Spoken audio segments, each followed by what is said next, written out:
How can you be sure you're offering your best manuscript of your short story or your novel to your reader? Maybe you're self-publishing and you want to be sure the quality of your work is excellent. So great in fact that it looks as if you've hired a professional editor like me to go over it. I have good news for you. Even if that editor is you, there's no reason why you can't put out stellar work.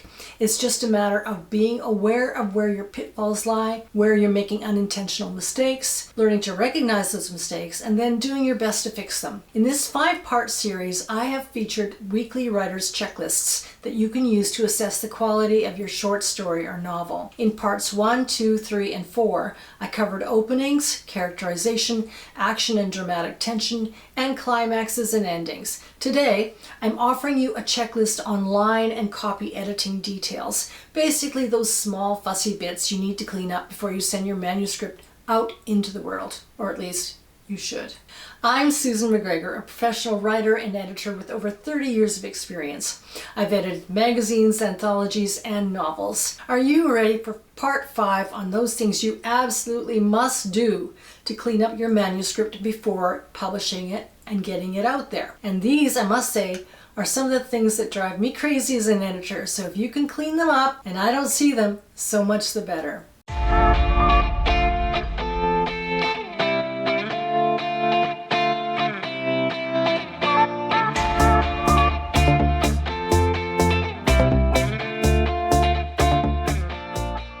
Unlike the last 4 writer's checklist videos, this one is full of questions you can either answer yes or no. Most of the right answers are yes. If you answer no, you might have some cleaning up to do. Question number 1. This is kind of a personal, not a peeve so much as something that I do when I'm editing for someone else. It's all about dialogue tags. For example, instead of always using the he said or he replied or whatever, have you added some variety to your prose by putting in an action or some body language instead? Instead of saying, "I'm not sure," Dave said, try, "I'm not sure." Dave glanced away.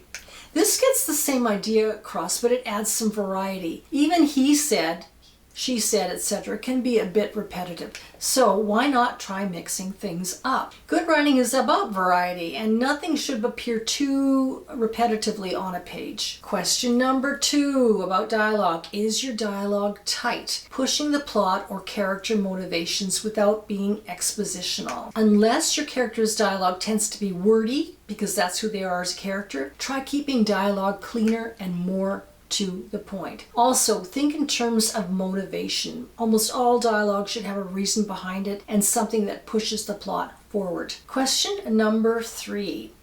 Have you included internal dialogue or thought as a way to gain insight into a character's mind and motivations? The more you let your readers into your character's thoughts and feelings, the closer they will feel to that particular character. This is especially important for your protagonists, where we really do need to get inside their head and know what makes them tick, know what they want, know what their motivations are, and how they react and feel to things that are going on. Question number 4. Have you limited your use of adverbs, taking them out and replacing a weaker verb with a stronger one? Question number 5. Do the last words in your sentences end in strong nouns or verbs, or when necessary, pronouns? Try to avoid ending on prepositions unless those prepositions are within dialogue, because people will speak more sloppily than what you should be writing in the rest of the prose. Question 6. And this one is a big pet peeve of mine. It's seeing repetitive words on a page, repetitive nouns, verbs, adjectives, whatever. Mix that up. Again, good writing is about variety. So have you checked for repeated words on a page and replaced them with synonyms? Any noun or verb that's repeated too often draws unwanted attention to itself, which disrupts reader flow. You want to keep your reader focused on your plot, not suddenly paying attention to your word choices. Note, dialogue tags like said, prepositions like with, conjunctions and, but, or, and articles the, and those don't count. I'm talking more about repeated nouns and sometimes repeated verbs. So switch them up. It makes more for interesting reading, and you don't want your reader to snag in the wrong places. Question number 7. Have you replaced cliched phrases, similes, and metaphors with something fresh and original? Of course, the answer to that is yes, you have.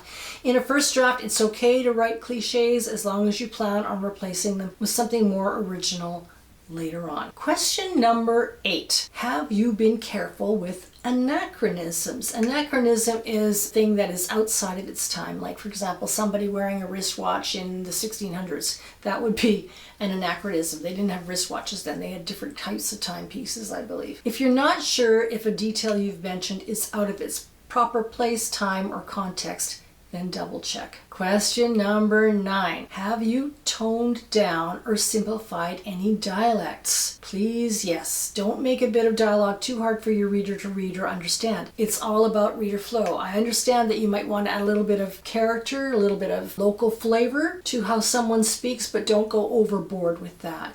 You want your reader immersed in your plot and action, not getting caught up in weird, strange, overly strange dialogue. Question number 10. Same thing goes with jargon. Have you made jargon clearer, easier to understand? Yes. Again, it's about reader flow. You want them to keep reading and not get stuck on something that you've put in there. Question number 11. An obvious one.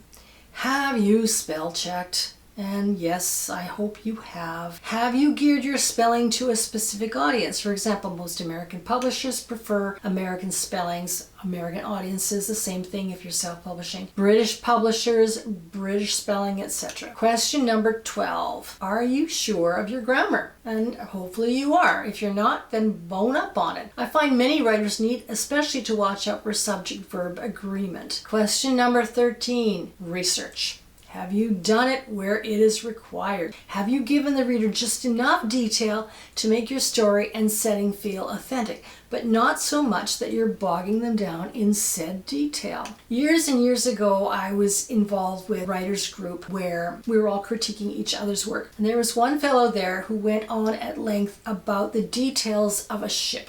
And it was boring. I'm sorry. We didn't have the heart to tell him that, but it was really, really dull. He could have just limited what he had to say about a ship within maybe a paragraph, but no, he went on for pages. And by the end of the group, after he left, the instructor said, "Thank God, I'm just so tired of hearing about that boat." So you want to be careful with detail. Yes, we all need some, but don't go overboard. Don't bore your reader with it. And I know that's probably a tough one to recognize if you're writing that way. Is your writing clear and word specific? Have you gone for vivid rather than vague wording? Vague wording will often look good in a printed word, but it really doesn't paint a strong picture about something. So go for vivid, go for specifics. If you're not sure, check out my video on word choices, vivid versus vague. I'm Susan McGregor, and this is Writers RX, where I offer prescriptions for your fiction. If you like this video, please give it a thumbs up and feel free to comment. Thanks once again for watching.